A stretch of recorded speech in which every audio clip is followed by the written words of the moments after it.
Hello student. आज के class में हम इलेक्ट्रिक डाइपोल से ही रिलेटेड नेक्स्ट टॉपिक करने जा रहे हैं। दैट इज वो है electric field at A point on equatorial line. Equatorial line क्या होता है बच्चों? इक्वेटोरियल लाइन होता है इलेक्ट्रिक डाइपोल के केस में इलेक्ट्रिक डाइपोल के एक्सिस को ठीक मिड पॉइंट पे परपेंडिकुलर एक ज्वाइन करते हैं। तो जैसे कि ये इलेक्ट्रिक डाइपोल का एक्सिस है, आपको पता है ए बी, आपको दिख रहा होगा A B is the axis of electric dipole. इसका मिड पॉइंट ओ है और इस पे ये परपेंडिकुलर यहाँ पे हमने ड्रॉ कर दिया, तो ये परपेंडिकुलर बाइसेक्टर जो है ये इक्वेटोरियल लाइन हो गया। अब इसी इक्वेटोरियल लाइन पे कोई एक पॉइंट हमने पी लिया जहां पे कि नेट इलेक्ट्रिक फील्ड हमें फाइंड करना है। बच्चों इस टॉपिक को समझना कि यहाँ पे जो पी पॉइंट पे जो इलेक्ट्रिक फील्ड होना है वो दो चार्ज के कारण होगा। एक तो नेगेटिव चार्ज होता है इलेक्ट्रिक डाइपोल में, दूसरा पॉजिटिव चार्ज होता है इलेक्ट्रिक डाइपोल में। दोनों के अपने अपने वहां पे इलेक्ट्रिक फील्ड बनेंगे और उस इलेक्ट्रिक फील्ड का हम net electric field, resultant electric field वहां पे निकालेंगे, इक्विवेलेंट इलेक्ट्रिक फील्ड, और हमें वही इसमें यहाँ पे करा हुआ है। तो इसकी एक ये डेरिवेशन है और इसकी अपनी एक लैंग्वेज होती है लिखने की, वो एज ए नोट्स आप इसे लिख सकते हैं। जैसे हमने यहाँ पे लिखा है कि we consider an electric dipole consisting of charges minus q and plus q। obviously electric dipole है तो two equal and opposite charge होंगे, तो एक माइनस q है, दूसरा प्लस q है, सेपरेटेड बाय डिस्टेंस 2a।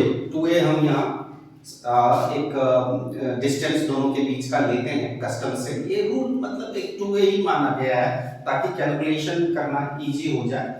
दो पार्ट हो जाएंगे, एक ओ से ए की डिस्टेंस ए हो जाएगी और ओ से बी की डिस्टेंस भी ए हो जाएगी। इसी को सुविधा में रखते हुए 2a डिस्टेंस यहाँ पे लिया। फिर a point P lies at distance x from mid of dipole arm। ये डाइपोल आर्म के मिड पॉइंट O से P पॉइंट की जहां पे इलेक्ट्रिक फील्ड निकालना है P पॉइंट, उसकी डिस्टेंस x है और इसी x और a के टर्म्स में हमें आंसर लाना है। लेकिन आपको एक बात पता होगा कि जहां पे हमें इलेक्ट्रिक फील्ड निकालनी है जिस चार्ज के कारण, तो उस चार्ज से उस पॉइंट की डिस्टेंस लेना जरूरी होता है कि इलेक्ट्रिक फील्ड के फार्मूला में चार्ज और जिस पॉइंट पे इलेक्ट्रिक फील्ड वो चार्ज बना रहा है उसकी डिस्टेंस लेते हैं।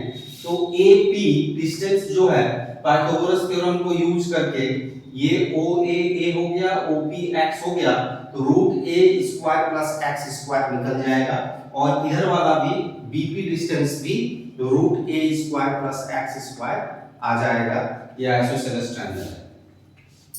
अब दोस्तों अब हम यहाँ पे AP इक्वल टू BP हमने लिख दिया और हमें एक चीज पता है कि दोनों चार्ज की मैग्नीट्यूड सेम है और जिस पॉइंट पे इलेक्ट्रिक फील्ड निकालनी है उसका डिस्टेंस भी सेम है, तो मैग्नीट्यूड ऑफ इलेक्ट्रिक फील्ड तो सेम रहेगा। इसलिए हमने यहाँ लिखा mod of E minus Q के कारण जो इलेक्ट्रिक फील्ड बन रहा है और प्लस क्यू के कारण जो इलेक्ट्रिक फील्ड बन रहा है, दोनों की मैग्नीट्यूड को हमने यहाँ पे E मान लिया और E की जो मैग्नीट्यूड की जो वैल्यू होगी Q upon 4 pi epsilon not और चार्ज की जो डिस्टेंस है उस पॉइंट से रूट एक्स स्क्वायर प्लस ए स्क्वायर पे स्क्वायर लगा दिया। ये सिंपल इलेक्ट्रिक फील्ड की फार्मूला है जो हमने यहाँ पे सिंपलीफाई करके Q upon 4 pi epsilon not x square plus A square लिख दिया। ये रूट हट गया स्क्वायर होने के कारण। अब एक चीज यहाँ इंपॉर्टेंट है, क्योंकि vector electric field is a vector quantity, तो थोड़ा हमें यहाँ पे वेक्टर के फॉर्म का भी ध्यान रखना है, वेक्टरली भी लिखना पड़ेगा। तो E माइनस क्यू को वेक्टर के फॉर्म में हम लिख सकते हैं Q upon 4 pi epsilon not x square plus A square, ये जो मैग्नीट्यूड है अलोंग PA लिख दिया।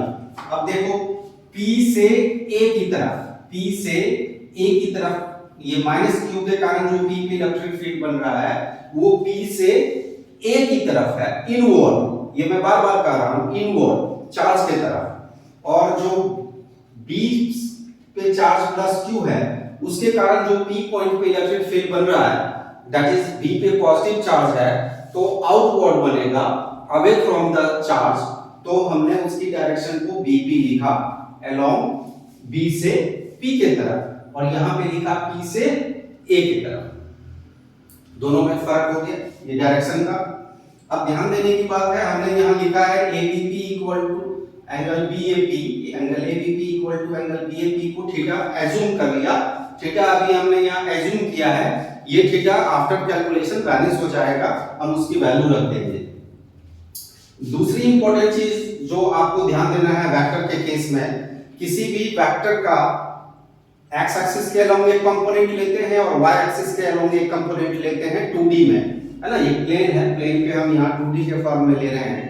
तो एक्स एक्सिस के अलोंग जो कंपोनेंट है वो cos थीटा हो गया, क्योंकि थीटा एक्स एक्सिस के अलोंग है। तो आप देखो ना, ये थीटा है तो ये लाइन बिल्कुल हॉरिजॉन्टल है, तो अल्टरनेट एंगल आर इक्वल, क्योंकि AB के पैरेलल है ये लाइन बिल्कुल, तो ये theta alternate angle are equal, और यहां से ये थीटा तो ये भी थीटा, है ना, कॉरस्पॉन्डिंग एंगल आर इक्वल, क्योंकि पैरेलल लाइन है। तो यहां से आप थोड़ा सा अपना ये कंक्लूजन निकाल सकते हो कि इस इलेक्ट्रिक फील्ड का, ये जो इलेक्ट्रिक फील्ड PA के अलोंग इलेक्ट्रिक फील्ड है इनवर्ड वाला, इसका दो कंपोनेंट होगा, एक तो E cos थीटा होगा, दूसरा कंपोनेंट डाउनवर्ड आएगा जिसको हम E sin थीटा बोलते हैं। और सेम उसी तरह से प्लस Q चार्ज के कारण जो ये इस तरफ जो इलेक्ट्रिक फील्ड बन रहा है उसका एक कंपोनेंट तो इसी एक्स एक्सिस के अलोंग होगा, तो that is E cos theta, theta के जो है सो एक्स एक्सिस के अलोंग है, हॉरिजॉन्टल के साथ है, और एक अपवर्ड होगा E sin थीटा। तो E sin थीटा कंपोनेंट एक दूसरे को कैंसिल कर देंगे, माइनस Q के कारण डाउनवर्ड आ रहा है, प्लस Q के कारण अपवर्ड हो रहा है। इस चीज को आप समझो, जो नेगेटिव चार्ज के कारण इलेक्ट्रिक फील्ड हो रहा है उसका sin थीटा कंपोनेंट डाउनवर्ड आएगा, ये डाउनवर्ड आएगा, इसी इस तरफ एक इसका कंपोनेंट होगा। ये जो हमारा इलेक्ट्रिक फील्ड है यहाँ पे, ये जो इलेक्ट्रिक फील्ड है इसके दो कंपोनेंट होंगे, एक इधर होगा E cos थीटा कंपोनेंट, एक इधर होगा E sin थीटा कंपोनेंट, और B प्लस Q चार्ज के कारण जो एक इलेक्ट्रिक फील्ड है यहाँ पे, इसके भी दो कंपोनेंट होंगे, एक तो ये वाला कंपोनेंट होगा E cos थीटा, और एक ये अपवर्ड होगा E sin थीटा। तो ये E sin थीटा कंपोनेंट है ना, और ये इधर E sin थीटा कंपोनेंट जो डाउनवर्ड है, ये दोनों एक दूसरे के अपोजिट हैं, तो ये दोनों एक दूसरे को कैंसिल कर देंगे। तो इसको लिखना यहाँ पे थोड़ा एक लैंग्वेज में बहुत जरूरी है, तो शॉर्ट में लिखा जाता है, उतना ज्यादा आपको एक्सप्लेन नहीं करना है। sin theta component of E minus Q and E plus Q will cancel each other, but their cos theta component acts along same direction, ये लिख देना है। तो अब sin theta वाला कंपोनेंट तो कैंसिल हो गया, तो बचा कौन सा, cos थीटा वाला कंपोनेंट। तो आप एक चीज लिखना है, एट P पे माइनस Q के कारण जो इलेक्ट्रिक फील्ड एग्जिस्ट कर रहा है that is E cos theta, और प्लस Q के कारण जो एग्जिस्ट कर रहा है वो भी E cos थीटा, और दोनों वेक्टर की डायरेक्शन सेम है, दोनों वेक्टर की डायरेक्शन इसी के अलोंग है, सेम है यहाँ पे। तो हमें क्या करना है, जब दो वेक्टर की डायरेक्शन सेम होती है तो हम उसको ऐड कर देते हैं, और दो वेक्टर की डायरेक्शन जब अपोजिट होती है तो सबट्रैक्ट कर देते हैं। तो यहाँ दोनों वेक्टर cos थीटा कंपोनेंट वाला जो वेक्टर है उसको हमने ऐड कर दिया, और sin थीटा वाला जो कंपोनेंट है वो एक दूसरे के अपोजिट है और दोनों की मैग्नीट्यूड इक्वल है, तो वो कंपोनेंट एग्जिस्ट नहीं करेगा, वो कैंसिल हो जाएगा, वो हमने यहाँ पे लिख दिया। तो जो नेट इलेक्ट्रिक फील्ड होगा P पे जो नेट इलेक्ट्रिक फील्ड होगा हम लिख सकते हैं E माइनस Q के कारण cos theta plus E plus Q charge cos theta. अब ये तो हमने लिख लिया कि नेट तो केवल cos थीटा वाला कंपोनेंट है और दोनों की डायरेक्शन सेम है, तो दोनों को हमें ऐड कर देना है। तो दोनों को ऐड करेंगे तो हमने यहाँ पे पहले ही लिख दिया है कि E माइनस Q और E प्लस Q का मैग्नीट्यूड तो सेम है ना, मैग्नीट्यूड तो सेम है। मैग्नीट्यूड इसलिए सेम है कि दोनों चार्ज सेम है और उनकी जिस पॉइंट पे इलेक्ट्रिक फील्ड निकाल रहे हैं वहां से डिस्टेंस भी सेम है, तो मैग्नीट्यूड तो सेम ही होगा दोनों का। तो हमने यहाँ पे E माइनस क्यू और E प्लस क्यू का यहाँ पे आप एक चीज कर सकते हो कि दोनों का ऐड करके 2E cos थीटा लिखा, और यहाँ पे चूंकि ये वेक्टर के फॉर्म में हम यहाँ लिख रहे हैं तो हमने ये P यूनिट लगा दिया वेक्टर। P यहाँ पे क्या है, तो डाइपोल मोमेंट है जो हमने आपको पढ़ाया था। तो डाइपोल मोमेंट की डायरेक्शन क्या होती है? डाइपोल मोमेंट की डायरेक्शन होती है निगेटिव चार्ज से पॉजिटिव चार्ज की तरफ। डाइपोल मोमेंट में की जो डायरेक्शन होती है, वेक्टर है वो, तो निगेटिव चार्ज से पॉजिटिव चार्ज की तरफ। लेकिन यहां ध्यान दो, जो हमारा नेट इलेक्ट्रिक फील्ड आ रहा है, जो रिजल्टेंट इलेक्ट्रिक फील्ड आ रहा है cos थीटा कंपोनेंट के कारण, उसकी डायरेक्शन पॉजिटिव से निगेटिव की तरफ है, इस तरफ है, पॉजिटिव से निगेटिव की तरफ है ना। ये चीज बहुत इंपॉर्टेंट है। तो इसके लिए हमने यहाँ पे P यूनिट वेक्टर का डायरेक्शन दे रहा है, तो ये जो हमारा रिजल्टेंट वेक्टर आ रहा है उसकी डायरेक्शन ठीक P के अपोजिट है। तो हमें यहाँ माइनस को जब लगाना बहुत इंपॉर्टेंट होगा। क्यों? क्योंकि P की डायरेक्शन नेगेटिव टू पॉजिटिव है, लेकिन जो हमारा नेट वेक्टर आ रहा है, इलेक्ट्रिक फील्ड का जो नेट वेक्टर आ रहा है वो पॉजिटिव टू नेगेटिव आ रहा है, पॉजिटिव टू नेगेटिव। आप डायग्राम में देख सकते हैं पॉजिटिव टू नेगेटिव इधर आ रहा है, और डाइपोल मोमेंट की डायरेक्शन नेगेटिव टू पॉजिटिव इधर, और हमारा इधर आ रहा है। तो हमने ये P यूनिट वेक्टर लगाया वेक्टर ही लिखने के लिए, डायरेक्शन के लिए, ओनली फॉर द डायरेक्शन। ये हमें डायरेक्शन बता रहा है minus q to P, minus q to plus q, लेकिन यहाँ पे जो हमारा डायरेक्शन है एक्चुअली वो इसका अपोजिट है, तो हमने यहाँ पे माइनस साइन लगाना बहुत इंपॉर्टेंट है। बच्चों आप इन सब चीजों पे ध्यान नहीं देते हो, और मे भी कोई आपको एक्सप्लेन भी ना करे, लेकिन अब मैं यहाँ पे आपको एक्सप्लेन करके इस चीज को समझा रहा हूँ कि मैंने यहाँ माइनस क्यों लगाया, क्योंकि हम वेक्टर ही लिख रहे हैं, और P की जो डायरेक्शन है यूनिट वेक्टर है, ये हमें डायरेक्शन बता रहा है minus q to plus q, dipole moment है unit vector. P direction of P is minus v to plus v dipole moment में, लेकिन एक्चुअली जो हमारा नेट आ रहा है वो इसका अपोजिट है, तो हमने यहाँ पे माइनस लगा दिया, डायरेक्शन हो गया अपोजिट। अब E नेट का जो फार्मूला फिर बनता है, हम यहाँ -2 लगा दिया, -2 q upon 4 pi epsilon not x square plus a square, x square plus a square. और cos थीटा, थीटा हमने एज्यूम किया था बीच में during the solving the process, theta हमने एज्यूम किया था, तो थीटा cos थीटा की वैल्यू आप लगा दो, तो cos थीटा आप देख सकते हो कि थीटा अगर ये है तो बेस अपॉन हाइपोटेनस, ये बेस है, थीटा जिस पे होता है वो बेस है, और ये हाइपोटेनस है।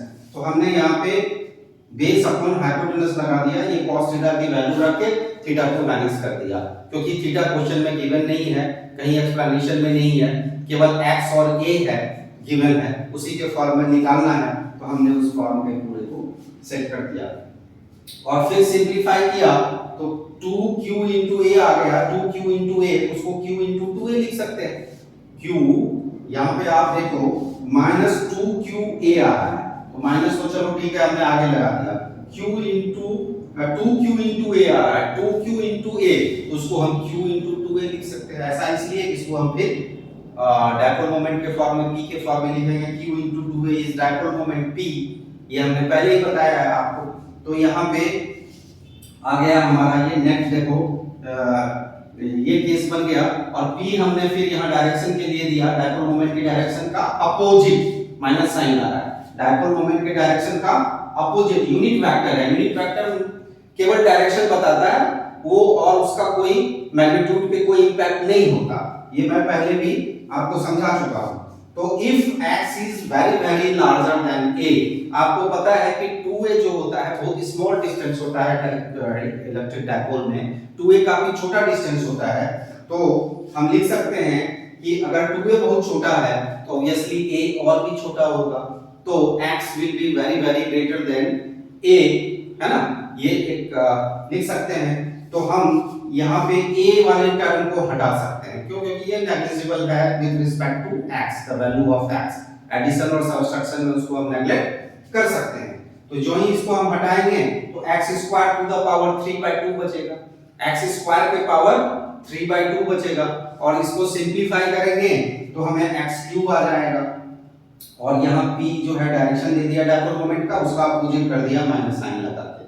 तो ये हमारा आंसर आ गया है E नेट, है ना। अब इससे पहले आपने एक्सिस पे देखा होगा, एक्सिस पे क्या था कि 2p था यहाँ पे और पॉजिटिव साइन था, वहां नेगेटिव नहीं था। बस मैग्नीट्यूड में अगर हम कंपेयर करें तो मैग्नीट्यूड जस्ट डबल था। एक्सिस पे जो नेट इलेक्ट्रिक फील्ड था, E net on the axis, अगर आप देखोगे अपॉन में E net on the equatorial line, है ना, इक्वेटोरियल लाइन, तो यहाँ पे 2 टाइम्स होता है। इस रिलेशन को भी आप याद रख सकते हो कि ये ट्वाइस है इसका मैग्नीट्यूड में।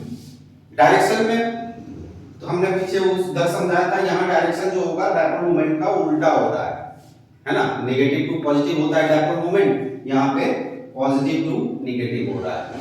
ये आप डायग्राम में देख सकते हैं। आपका जो नेट इलेक्ट्रिक फील्ड का डायरेक्शन है वो इस तरफ है, पॉजिटिव टू नेगेटिव, जबकि इलेक्ट्रिक डायपोल का जो डायरेक्शन होता है नेगेटिव टू पॉजिटिव होता है। तो साइन केवल इसी चीज को एक्सप्लेन कर रहा है, ये हमने आपको बताया। अब नेक्स्ट सेशन में हम कुछ इलेक्ट्रिक डायपोल से रिलेटेड ही प्रैक्टिकल करेंगे सीबीएसई के लिए, और उसके बाद फिर हम कुछ जेई वगैरह के लिए भी क्वेश्चन को उसके अगले सेशन में, अगले वीडियो में करेंगे। सो बच्चों, अपने को सेफ रखिए, हेल्दी रखिए, मुस्कुराते रहिए और खुश रहिए।